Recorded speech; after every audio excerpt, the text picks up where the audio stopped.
महिलाएं बैठी हैं, माताएं यहाँ पर बैठी हैं। सरपंच महोदया भी कुछ समय पहले तक यहाँ बैठी थी। बिजली जाने के बाद सवाल न उठें, शायद इसलिए चली गई। दूरदर्शी नहीं होता है ना, सरपंच महोदया बैठी हैं, कार्यक्रम चल रहा है और बिजली चली गई। तो सरपंच महोदया ने कहा बैठी थी इसलिए बिजली चली गई। तो सरपंच महोदया जी ने कहा कि अपन भी चले जाए तो ज़्यादा अच्छा। खैर, आप सबसे जुड़ने की बात थी। पंकज भाई यहाँ पर आए, बड़े ही जोशीले तरीके से अपने काव्य पाठ को यहाँ पर किया। पंकज भाई को मालूम होना चाहिए कि वीर रस का कवि यहाँ बैठा है। हाँ? जब वीर रस का कवि यहाँ बैठा है तो इतना जोर लगाने की क्या जरूरत है ना। भाई साहब बीच बीच में चिल्ला रहे हैं, ऐसा लगता है अभी दिल्ली से होके आए हैं। नहीं जी, मैं अभी दिल्ली से आया। भाई साहब और तमाम चेहरे देखकर ऐसा भी लगता है कि हरिवंश राय बच्चन जी की जो मधुशाला कविता थी उसको शब्दासा कई लोगों ने यहाँ पर उतारा भी हुआ है, ऐसा भी दिखाई दे रहा है। खैर, ये सब आपसे जुड़ने की बात थी। मैं विनोद विद्रोही नागपुर से आप सभी के बीच आया हूँ। मैं देश के जो तमाम मुद्दे होते हैं, जो तमाम बातें होती हैं, उन पर मैं अपने कविताओं की रचना करता हूँ, उन मुद्दों पर मैं काव्य पाठ करता हूँ। तो कितने लोग यहाँ पर मुझे समझ पाएंगे, उनकी संख्या कितनी होगी मैं नहीं जानता हूँ, लेकिन मैं अपनी बात रखूंगा। माताएं बैठी हैं, तमाम लोग बैठे हैं, बहनें बैठी हैं, बेटियां बैठी हैं। एक बात और हुई कि बेटी बचाओ, लेकिन बेटे भी बचाओ। बेटे क्यों बचाओ? बेटे इसलिए बचाओ कि जब पुलवामा में हमला होता है और कोई शहीद जब घर आता है और शहीद की लाश आती है, 4 पंक्तियां निवेदित करता हूं कि लाश किस तरह आती है। मां कहती है जब लाश आती है क्या हालत होती है कि कलेजे का टुकड़ा भेजा था, कलेजे का टुकड़ा भेजा था, वो टुकड़े टुकड़े घर आया। बेटे क्यों बचाओ कि कलेजे का टुकड़ा भेजा था, वो टुकड़े टुकड़े घर आया। सीने से भी न लगा पाई मां, न धड़ आया न सर आया। सीने से भी न लगा पाई मां, न धड़ आया न सर आया। तो ये बात थी, इन 4 पंक्तियों के माध्यम से मैं बताने की कोशिश कर रहा था कि मैं किस रस का कवि हूं, मेरे तेवर क्या हैं। इस मंच से जुगनू भाई ने आपको गजल की बात की, हास्य की बात की, प्रेम की बात यहां पर होगी, हास्य की बात भी यहां पर होगी, लेकिन मेरी कलम कभी प्रेम नहीं लिख पाई, मेरी कलम कभी हास्य नहीं लिख पाई। मेरी कलम प्रेम, हास्य, तमाम चीजें क्यों नहीं लिख पाई, मैं पंक्तियों के माध्यम से निवेदित करता हूं, यदि मेरी बात पहुंच जाए तो। कि मेरा दिल भी कहता है, मेरा दिल भी कहता है लिखूं गीत कोई प्रेम बहारों का। मेरा दिल भी कहता है लिखूं गीत कोई प्रेम बहारों का, नहीं चाहता कि सदा ही जिक्र करता रहूं अंगारों का। मेरा दिल भी कहता है लिखूं गीत कोई प्रेम बहारों का, नहीं चाहता कि सदा ही जिक्र करता रहूं अंगारों का। लेकिन आतंक से हर रोज, लेकिन आतंक से हर रोज मेरी भारत मां का सीना छलनी हुआ जाता है। तिरंगे में लिपटी लाशें देख लहू मेरी आंखों से टपकाता है। तब मेरी कलम इस कदर तरफ जाती है, प्यार की भाषा छोड़ सिर्फ अंगारे बरसाती है। प्यार की भाषा छोड़ सिर्फ अंगारे बरसाती है। घर हम ही डूब गए प्रेम श्रृंगारों में, घर हम ही डूब गए प्रेम श्रृंगारों में, तो कौन करेगा धार तलवारों में।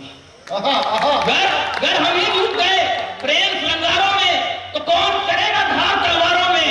और कलम जो बेच है दरबारों में, तो फर्क क्या रहेगा हम में और गद्दारों में। घर हम ही डूब गए प्रेम श्रृंगारों में, तो कौन करेगा धार तलवारों में। और कलम जो बेच है दरबारों में, तो फर्क क्या रहेगा हम में और गद्दारों में। और वतन की राह पर कभी ना हो अंधेरा, बस यही सोच के जलते हैं अंगारों में। वतन की राह पर कभी ना हो अंधेरा, ये सोच के जलते हैं अंगारों में। बहुत बहुत धन्यवाद। चूंकि समय की मर्यादा है और संख्या बहुत ज्यादा है, नहीं तो बंदी होगी। समय की मर्यादा है और संख्या बहुत ज्यादा है।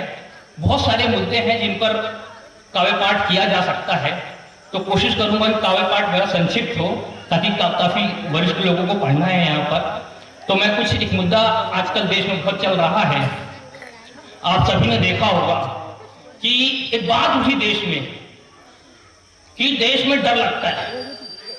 एक मुद्दा आया था, अचानक से देश में बात उठी कि देश में डर लगता है। बड़े बड़े उच्च पद पर बैठे व्यक्ति 10-10, 11-11 साल तक पदों पर रहे, और जब पद से हटने की बात आई तो उन्हें अचानक डरने लगने लगा।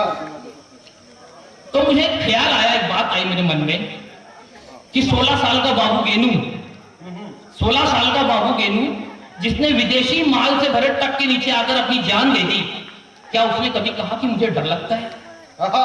23 साल के भगत सिंह हंसते हंसते फांसी पे चढ़ गए, क्या उन्होंने कभी कहा कि मुझे डर लगता है? चंद्रशेखर आजाद जी अंतिम गोली खुद को मार ली, क्या उन्होंने कभी कहा कि मुझे डर लगता है? क्या बात उठाई है। और कुछ वैचारिक मतभेद, कुछ राजनीतिक स्वार्थ, और हम कहते हैं हमें डर लगता है, हमारे देश में हमें डर लगता है। तो मैं छंद निवेदित करता हूं, मेरी बात पहुंच जाए कि बांध दिया बर्फ पे जख्मों से टपका लहू, बांध दिया बर्फ पे जख्मों से टपका लहू, कभी मुड़ के ना देखा कि किधर लगता। बांध दिया बर्फ पे जख्मों से टपका लहू, कभी मुड़ के ना देखा कि किधर लगता। फांसी का फंदा जब चूमने को खड़े हुए, फांसी का फंदा जब चूमने को खड़े हुए, तब भी वंदे मातरम का ही स्वर लगता। याद करो पन्नाधार देश प्रेम है सिखाए, याद करो पन्नाधार देश प्रेम है सिखाए, कि जिगर कटवाने में जिगर लगता, कि बेटा कटवाने में जिगर लगता। सोचो क्या होता, ये डर लगता उसने कि सोचो क्या होता और कहां आज होते हम, सोचो क्या होता और कहां आज होते हम। भगत जो कहते थे कि डर लगता, भगत जो कहते थे कि डर लगता। तमाम लोग जो कहते हैं कि डर लगता है, मैं पंक्तियां निवेदित करता हूं, अगर मेरी बात पहुंच जाए कि सर आंखों पर बिठा, सर आंखों पर बिठा, बनाया तुम्हें वतन का रहनुमा। सर आंखों पर बिठा, बनाया तुम्हें वतन का रहनुमा, क्यों तुम ही लगा बैठे इस पर दाग बदनुमा। सर आंखों पर बिठा, बनाया तुम्हें वतन का रहनुमा, क्यों तुम ही लगा बैठे इस पर दाग बदनुमा।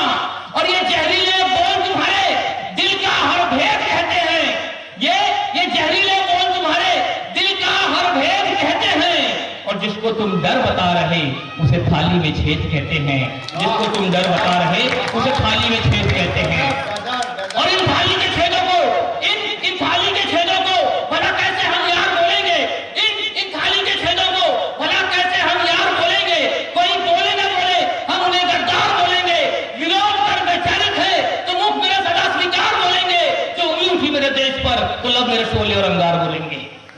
विरोध कर वैचारिक है तो मुख मेरा सदा स्वीकार बोलेंगे, जो उंगली उठी मेरे देश पर तो लब मेरे शोले और अंगार बोलेंगे। अरे धरती कभी हिलती नहीं, धरती कभी हिलती नहीं आसमान के लिए, दरख्त गिर जाते हैं पर राह से कभी हटते नहीं तूफान के लिए, और हर कदम बढ़ता है देश की आन बान और शान के लिए।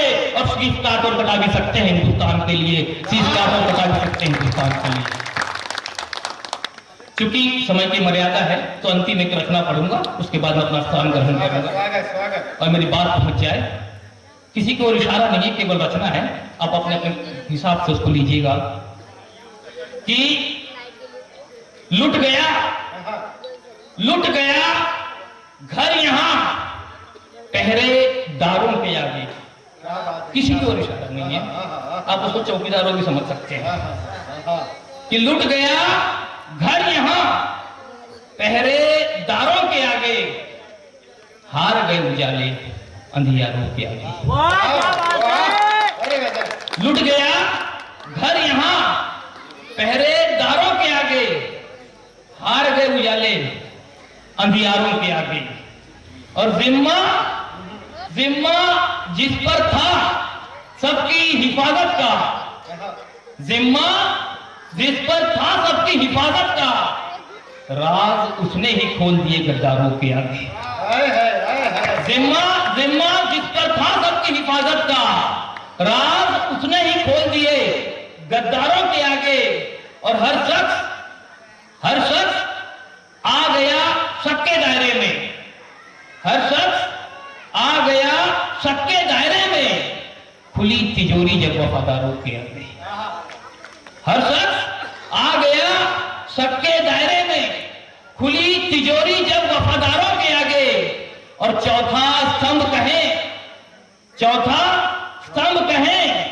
या कहें खबरों का व्यापारी, चौथा स्तंभ कहें या कहें खबरों का व्यापारी, बड़ा सवाल है आजकल अखबारों के आगे। चौथा स्तंभ कहें या कहें खबरों का व्यापारी, बड़ा सवाल है आजकल अखबारों के आगे। और शब्दों की कल्पना देखिएगा कि बड़ा सवाल है आजकल अखबारों के आगे। और समंदर का कलेजा चीरे, समंदर का कलेजा चीरे या नाव बचाएं, समंदर का कलेजा चीरे या नाव बचाएं, बड़ी दुविधा है पतवारों के आगे। समंदर का कलेजा चीरे या नाव बचाएं, बड़ी दुविधा है पतवारों के आगे। और मझधार से तो जैसे तैसे निकल भी आए, मझधार से तो जैसे तैसे निकल भी आए, पांव फिसल जाते हैं किनारों के आगे। मझधार से तो जैसे तैसे निकल भी आए, पांव फिसल जाते हैं किनारों के आगे। और अब पकौड़े बेचें या लगाएं आलू की फैक्ट्री, अब पकौड़े बेचें या लगाएं आलू की फैक्ट्री, कई रोजगार है बेरोजगारों के आगे। अब पकौड़े बेचें या लगाएं आलू की फैक्ट्री, अरे कई रोजगार है बेरोजगारों के आगे। और ये कलम विद्रोही की अपने फर्ज से अनजान नहीं, भला कैसे झुक जाए ये दरबारों के आगे, भला कैसे झुक जाए ये दरबारों के आगे। बहुत बहुत धन्यवाद। जय हिंद, जय भारत।